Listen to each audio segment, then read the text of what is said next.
A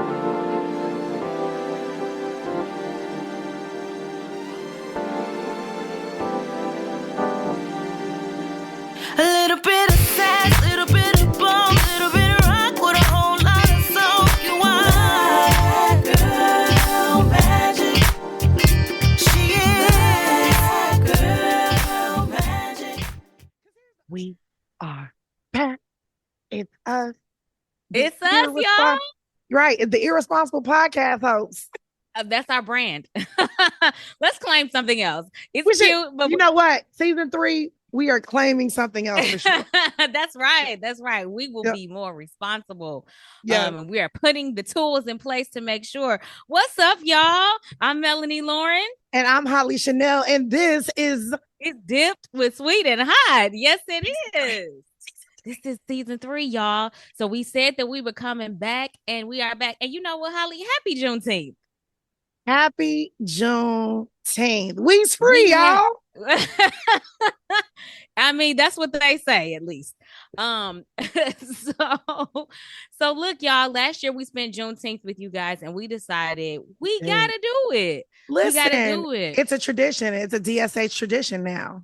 It is. It is. That was one of our most listened to episodes from season 2. It was. Black love, the complicated relationship between Black people and the love of country on Juneteenth. And so now it's Juneteenth, and we said Dip with Sweet and Hot has to come back and just do a little bit of foolery with the people. So here's what we're gonna do today. Okay. Run it down for the folks. We gonna, you know what we do. We're gonna do a little bit of Sweet and Hot, and then we're gonna tell you about this season that is coming up. So this is our little, you're spending Juneteenth with Dip with Sweet and Hot. A little teaser. Getting a little teaser, a little preview taste about what's coming up.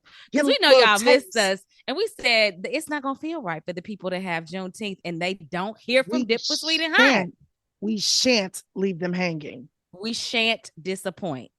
And so here we are spending a few minutes with you on Juneteenth just to give you a little bit of preview of what you can look forward to. We're going to talk about Juneteenth a little bit, and then we're going to give you a little preview of what you can expect for season 3. Absolutely.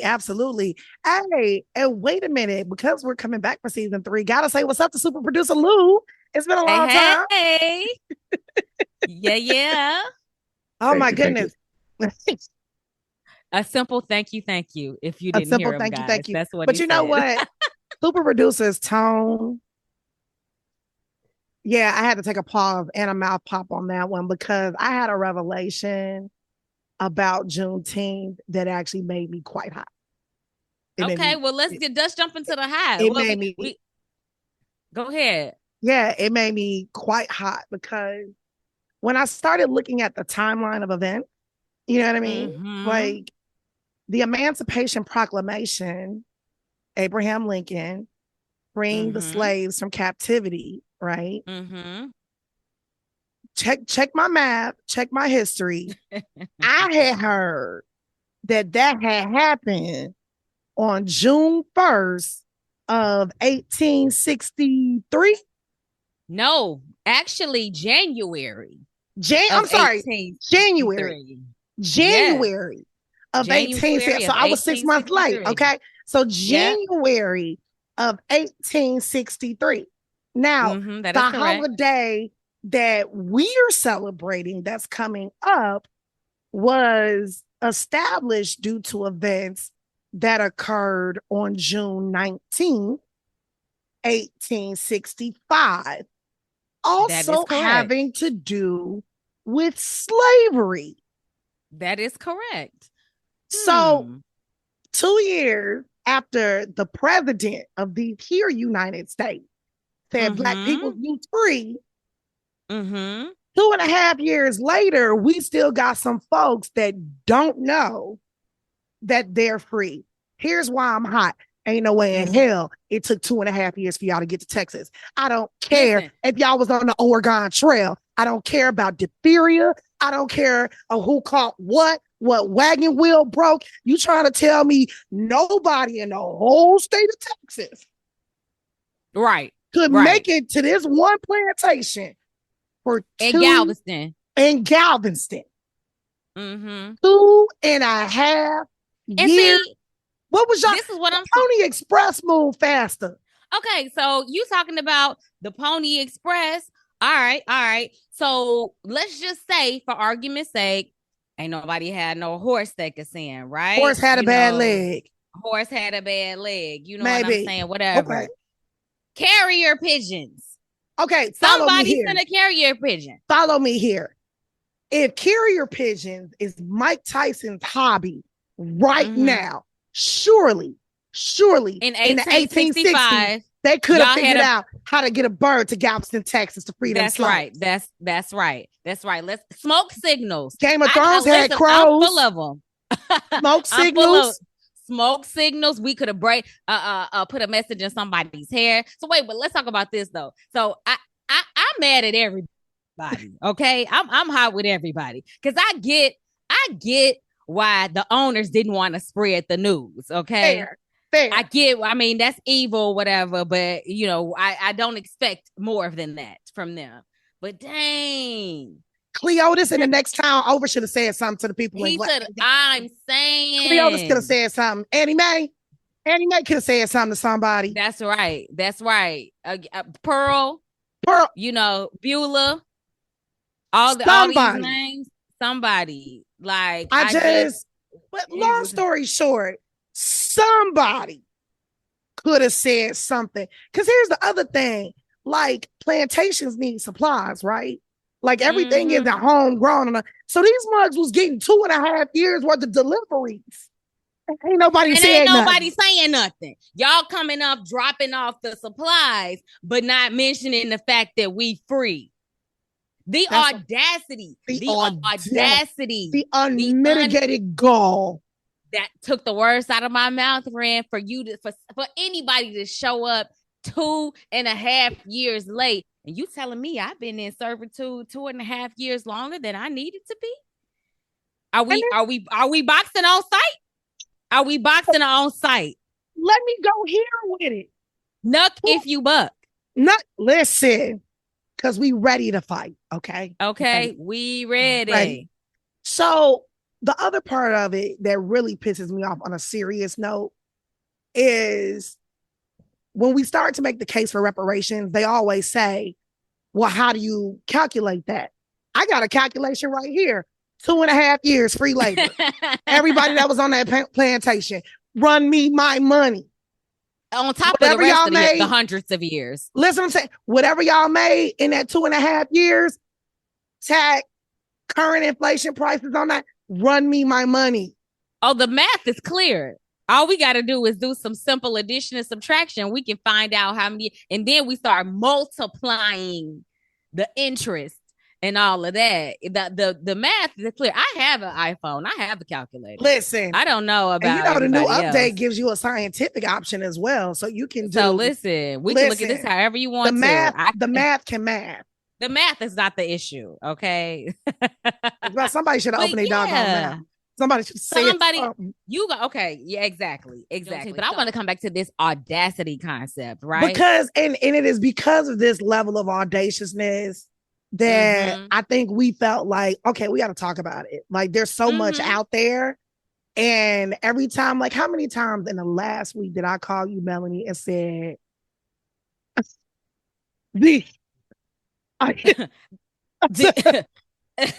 what? Who? The audacity. The unmitigated gall. How dare you? How dare I? I'm tired of asking that question. How dare you? Right. So if you couldn't tell everybody, season 3 is The Audacity. Season 3, that's the title of season 3. We're going to be talking about audacity all season 3, kicking it off with the audacity of finding out 2.5 years late that you're free. Okay. Kicking that off. But we got plenty of examples of audacity in our current day lives. And in true Dipple Sweet and Hot fashion, we're going to take a nuanced approach to it, right? Like audaciousness does not have to have a negative connotation. There are some positive things that happen because somebody had the audacity, the courage, and the gall to do it, to dare to do it. But we will. But there is but don't be fooled. There is plenty of petty audacity, and we're here for it, and we're going to get into it, and it will be for your entertainment. Okay, I smell merch coming. There's plenty of petty audacity, and we're gonna get into that too. But to your point, audacity can be a positive thing, right? Audacity Absolutely. Can just be boldness. So, like, to give you a little bit of a preview of some of the stuff that we're gonna talk about this season, we're gonna talk about the audacity to say no. We're gonna talk about the audacity to chase some dreams. Oh, the audacity to go against the grain. What else did we talk about? We talked about the audacity to try to override or revoke someone else's consent.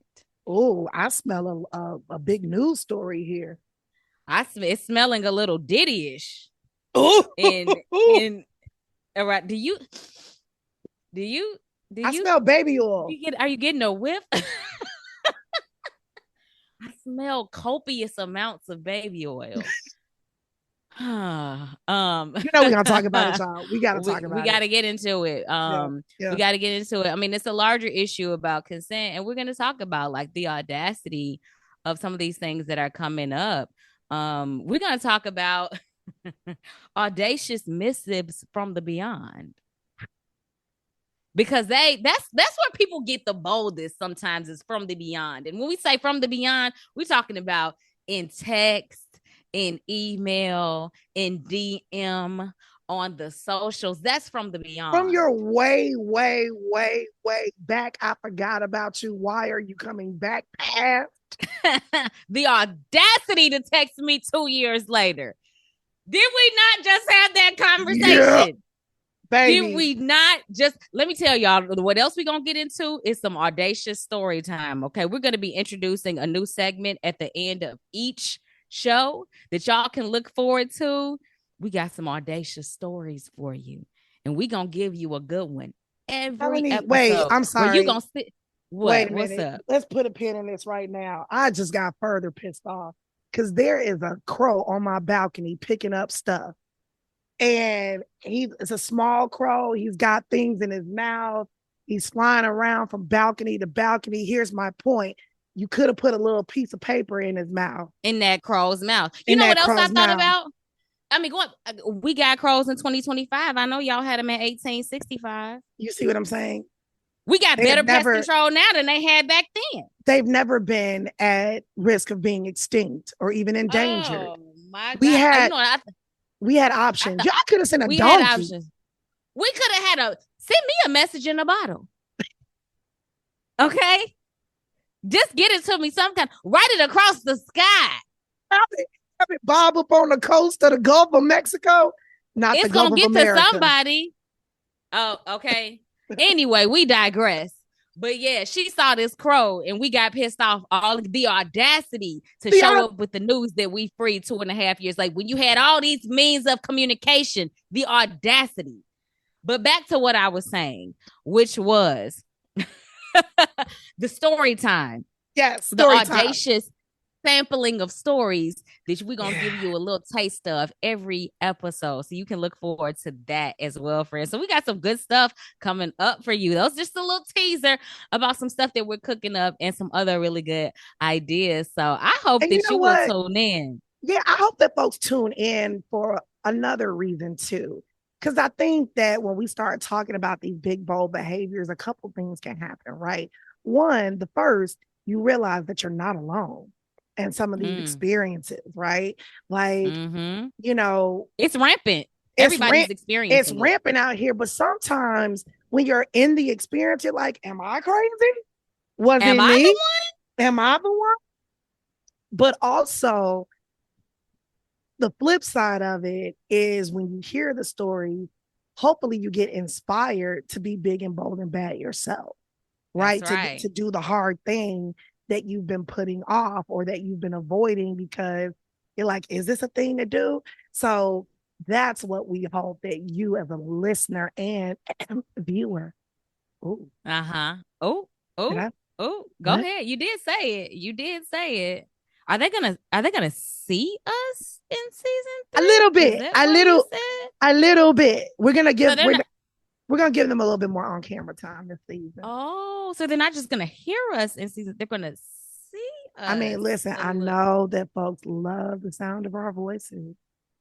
I do. And especially in my fatigue right now, I've got a little sultry gravel going on right now. You do have a little gravitas. Yeah, I do have a little bit of gravitas. All I can say is, friends, if you're fans of the podcast, you do know that I work at a women-centered, Black, queer-owned bar. And as this is Juneteenth, it is also Pride Month. And what I'm going to say is she's tired. Okay, I'm a closeted straight. And those vocal cords are as well. Yeah, I'm a closeted straight and I'm tired. Okay. But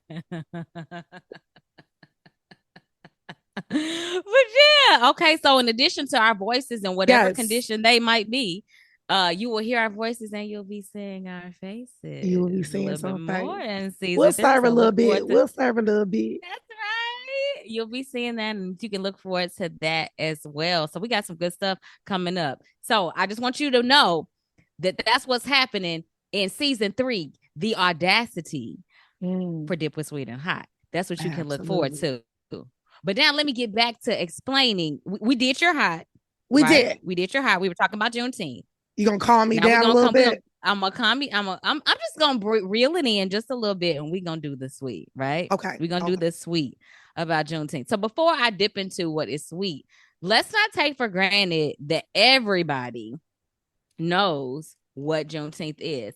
Some of y'all know y'all had the day off, but you may not know exactly what it is. So as we were talking about, the reason we got hot, because there was a 2.5 year lag between the signing of the Emancipation Proclamation and the news of freedom getting to the final holdout. Like Texas at that time was a holdout. There was supposed to be freedom in all of the Confederate states, Texas included, but because it was the farthest west, and there was not as much of a presence of the Union Army in Texas, there was more, let's say, less enforcement in Texas. So Texas was like a refugee place for like slave owners to go with the people that they had enslaved. Oh, that's what's wrong with Texas. Okay. Go right ahead. We love you, dippers in Texas. We love you. She didn't mean it. Most of you.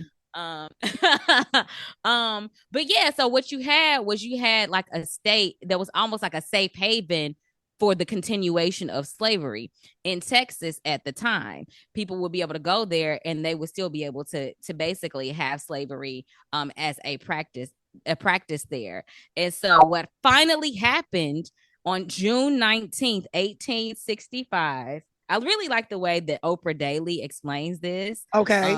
OprahDaily.com has like a really they posted something really kind of comprehensive about Juneteenth.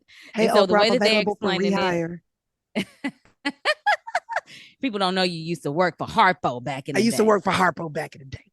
That's right.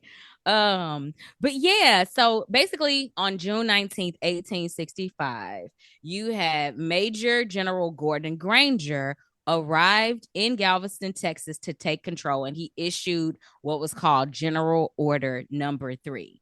And that was to inform the people who were enslaved in Texas that they were free and that the Civil War was finally over. It was officially over because this was happening Juneteenth happened 2.5 years after the signing of the Emancipation Proclamation, but it also took though until like 1865 for General Robert E. Lee of the Confederate Army to actually surrender. So this is about 2 months after the surrender. The war is over, and people are finally finding out that they were supposed to have been free. Be calming me down. Okay, yeah, I'm sorry, but the people have to be educated though. We have to know. I'm sorry. At the risk of making you hot all over again, I just want to educate the people about what's going on. Okay, so finally, June 19th, 1865, General Granger arrives in Galveston, Texas to let the enslaved people there no, hey, you're free. The Civil War is over. And so Juneteenth is celebrated today in commemoration of that event, of the day that the last of those who were enslaved were finally, all of the enslaved people were made aware of the Emancipation Proclamation, and that they were at least legally supposed to be free and supposed to have been free. And then in June, I guess it would have been June 2021, President Joe Biden is the one that decided to make Juneteenth a national holiday. So the sweet, I would say, of Juneteenth is some centuries late official recognition. Absolutely. Right? Because for a long time, Black people knew what Juneteenth was, and you had Black communities that celebrated Juneteenth, but it was not recognized federally. You even had some states that recognized it. And to me, the thing is, you cannot officially recognize freedom without officially recognizing the unfree state, which was state of, when I say state, I mean state of being in this country. You can't officially recognize freedom without officially recognizing slavery. Yep. And so to me, there is something sweet, and we are on a spectrum of freedom. Absolutely. In this country. Absolutely. Right? So whether we are free or not as Black people, and to what degree, continues to be up for debate. Right. Yep. And there is no arriving at the state of complete freedom in this country has not happened. And but what we can celebrate, sorry, go ahead. No, go right ahead. Go right ahead. But what we can celebrate is the fact that as a federal government, there is the recognition that slavery happened. It was a big deal. And this is when, not the emancipation, because also that was the narrative for a long time too, right? That, oh, slavery ended with the Emancipation Proclamation. No, it did not. No. You had people in Texas and in other parts of this country who were still enslaved long after the Emancipation Proclamation. So there's the sweetness, at least in the recognition federally, of the true history of what really happened. And again, that's on the spectrum too, because there's still a lot of whitewashing or attempts at whitewashing and revisionist history that happened in this country. But a lot of y'all gonna have the day off on Thursday. Right? Today. Y'all, a lot of y'all got absolutely. A lot of y'all go. Yeah. I think and too, that's because there's the national recognition. And I think too, it's important, the national recognition, specifically the federal recognition, is important, especially in 2025. I said earlier that this is Pride Month, it's Juneteenth, and what's happening now with immigration. To me, at base level, in its just purest form, we celebrate these holidays and these affinity days to honor people's humanity, to honor their right to exist, to be free, and to seek freedom, and to live whole, productive lives, and to contribute to their society. And what's happening now with the illegal and mass deportation of law-abiding immigrants and citizens of this country is audacious. It's the audacity. We're right back to the audacity. We're right back to it. But again, I think it's sweet to make these kinds of connections, though, right? That it's not, in fighting for our freedom as Black people, as the enslaved, we fought for everyone. And fighting for our civil rights, we fought for everyone. A lot of these movements, the LGBTQ plus movement, was centered upon the strides of Black folks fighting. And so I just want to make sure that we, if you support Juneteenth, if you support all this, then you cannot turn a blind eye to what's happening right now. So true. So true. I talked about it being on a spectrum, right? Mm-hmm. Being on the spectrum with the reality of what we're dealing with. So, yeah. So it's sweet. It's sweet that we get a chance to sit down and have these conversations and share these insights with you and laugh with you and joke with you as we talk about the Audacity. And it's sweet to be coming back for a season 3 to talk even more about the Audacity. So I just want to say happy Juneteenth, y'all. However you are choosing to celebrate today, you're doing it knowing the true meaning of this day. Thank you for joining us. Thank you for rolling with us for the 2 previous seasons. And listen, we're going to see you in July. We are. And make sure you go back and, just refresh your memory on the last 2 seasons. Get caught up if you haven't had the opportunity. We will see you in July. And I would like to give a special birthday shout out to my auntie Florence. She is a Juneteenth baby. Happy birthday, Auntie Florence. Turn up. And with that, my name is Hollee Chanel. I'm Melanie Loren. And this is Dip with Sweet and Hot. We'll see you soon. All right. Season 3 coming soon.